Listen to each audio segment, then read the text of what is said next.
Fans called her dazzling, sophisticated, delicate, fragile, but few people knew what a tragic fate this unearthly woman and talented actress with sad eyes had. Hi there, I'm Natalie, and today we are watching a video about Gene Tierney, one of the most underrated actresses of the golden era, according to Martin Scorsese.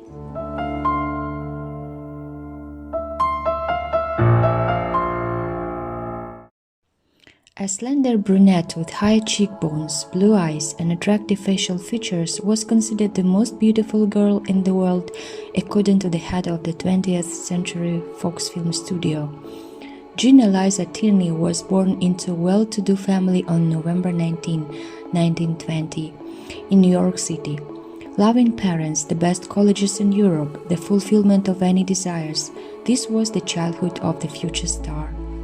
She was so beautiful that passers-by turned to look after her. Everyone really loved her, and she grew up to be a happy, beautiful, kind, and affectionate girl. After graduating from a prestigious college in Connecticut, Jean spent 2 years in one of the best boarding schools in Switzerland. Despite her outstanding appearance in her childhood and adolescence, Jean didn't think about becoming an actress. She was an excellent student, wrote poems, short stories, and drew quite well in her free time. Therefore, in the future she saw herself as a famous writer or artist.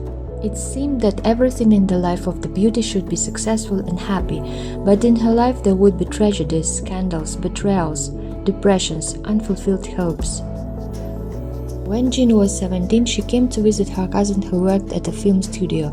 Director of the Warner Brothers studio, Anatoly Litvak, fascinated by Jean's beauty, persuaded her to sign a contract, but the girl decided to start with a proper education and play in the drama theater. Critics wrote, "Gene Tierney is very beautiful and refreshingly modest on stage." She studied at the Actors Studio under the guidance of Broadway stars, and soon she was performing on Broadway. The young actress agreed to sign a 6-month contract with Columbia Pictures. Soon she was noticed by director Howard Hughes, who tried to seduce the beauty, but neither his wealth nor his influence in the world of the film industry impressed Jean. She was from a wealthy family, so that didn't surprise her. Then Hughes changed tactics and tried to become a lifelong friend for the girl, and he succeeded. Her first work was the role of Eleanor Stone in Fritz Lang's western The Return of Frank James, where Jean's partner on the set was Henry Fonda. The debut was successful, and a year later, several films with the participation of Gene Tierney were released on the screens at once, and in 2 of them, Belle Starr and The Shanghai Gesture, she played the main roles. In 1941, 21-year-old Jean fell in love for the first time. Costume designer Oleg Cassini, who worked at the film studio, managed to turn Jean's head. Oleg was the son of the Russian diplomat Alexander Loevsky and Countess Margarita Cassini. The lovers decided to get married, but Jean's family was totally against this marriage. Then Jean and Oleg fled to Las Vegas and got married. Gene Tierney continued to act actively. She got the leading roles in the films Laura, The Ghost and Mrs. Muir, and for her work in the film Leave Her to Heaven, where Tierney played the maniacally obsessed Ellen, she was nominated for an Oscar for Best Actress. The film brought in $5 million for 20th Century Fox, becoming the company's highest-grossing film of the 1940s. Oleg Cassini created all of Jean's outfits for the shooting. With the outbreak of World War II, Oleg volunteered for the front. Gene Tierney traveled to hospitals, participated in patriotic events, met with the military to boost their morale, and signed autographs. Despite the war, Jean was happy. She was expecting a child with the man she loved. During her pregnancy, Jean contracted rubella from a fan who came for an autograph and shook her hand. This childhood disease, relatively harmless, has proven to be very dangerous for expectant mothers and fetuses. In October 1943, Jean's girl was born, blind and deaf, and on top of that, the doctors declared her mentally retarded. Jean and Oleg gave their girl a beautiful name, Antoinette Daria.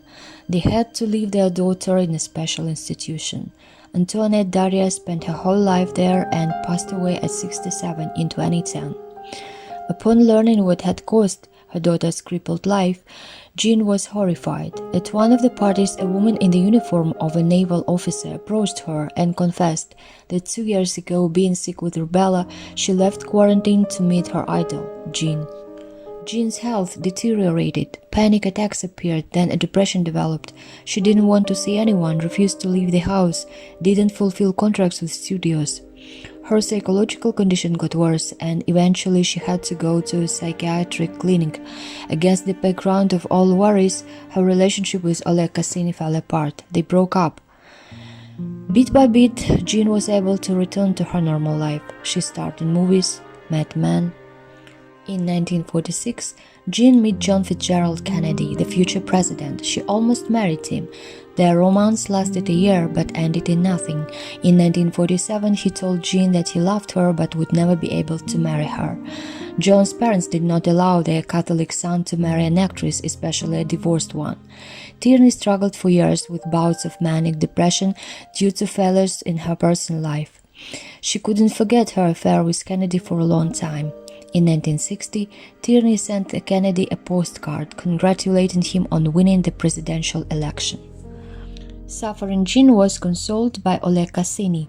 For a while, the former spouses were reunited. It seemed to Jean that everything should have been fine because they had both been through a lot and had become wiser and more tolerant. Fortunately, in 1948, they had another daughter, Christina. This brought them closer together for a short time, but the breakup soon became final. But they managed to remain friends for the rest of their lives. In 1953, Jean had trouble with concentrating, which affected her acting in films. She began to forget texts, confused words and phrases. In desperation, she gave up filming in Mogambo and was replaced by Grace Kelly. Later, Jean had a nervous breakdown on a set and was hospitalized in a psychiatric hospital. Jean was less and less often filmed, more often she refused. But in the personal life of the actress, there were changes. She was brought back to life by a new love.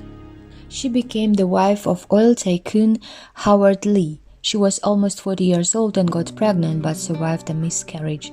Howard managed to give her real happiness. She was an adored wife, and the only thing that overshadowed her joy was the constant thought of her eldest daughter and her fate. A few years after her marriage, Jean returned to the movies. Once after the premiere of the film Advice and Consent, the entire film crew was invited to the White House for a reception with President John F. Kennedy. When Kennedy approached Jean with a glass and quietly asked, "Well, how are you?" the actress replied, "Just wonderful, because I have a loving husband who doesn't care if I'm an actress or not, crazy or not." Jean's ex-husband Oleg Cassini created outfits for Jacqueline Kennedy for many years and was friends with John F. Kennedy. Jean lived with her second husband for 20 years, and when he passed away, she was missing him for the rest of her life. She outlived Howard by 10 years. "It's still strange to me that in people's memories my mother remained an actress," her daughter once remarked. "That's not what she dreamed of. All she wanted was love and family happiness."